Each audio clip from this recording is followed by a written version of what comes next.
Praise the Lord. അനുഗ്രഹിക്കപ്പെട്ട നല്ല ഒരു പുതിയ വർഷത്തിലേക്ക് നമ്മൾ പ്രവേശിച്ചിരിക്കുകയാണ്. We have entered a blessed new year. കർത്താവ് ചുമക്കുവാൻ കഴിയാത്ത രീതിയിലുള്ള ദൈവപ്രവൃത്തികളെ നമ്മുടെ ഭവനങ്ങളിൽ കർത്താവ് അയക്കുവാനായി പോകുന്നു.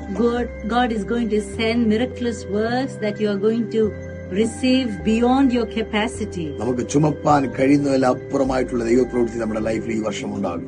The works of the Lord which you are going to take away, which will be beyond your capacity, what you can bear. ഈ വർഷം വിശ്വസിക്കുക, കർത്താവ് നിങ്ങളെ അതിശയിപ്പിക്കാൻ പോവുകയാണ്. You need to believe that God is going to amuse you.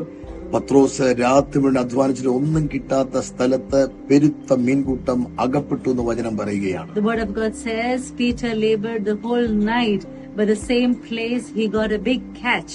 അത്ഭുതങ്ങൾ അകപ്പെടുന്ന വർഷമാണ്. Miracles that will hunt you down. അത്ഭുതങ്ങൾ കൊണ്ട് കർത്താവ് നിങ്ങളെ പൊറുതിമുട്ടിക്കാനായി പോകുന്നു. You are just going to receive this abundance of miracles. അസാധാരണമായ ദൈവപ്രവൃത്തിയിലേക്ക് കർത്താവ് നിങ്ങളെ നടത്തട്ടെ. Amazing, miraculous works of the Lord. Blessed New Year. Happy New Year.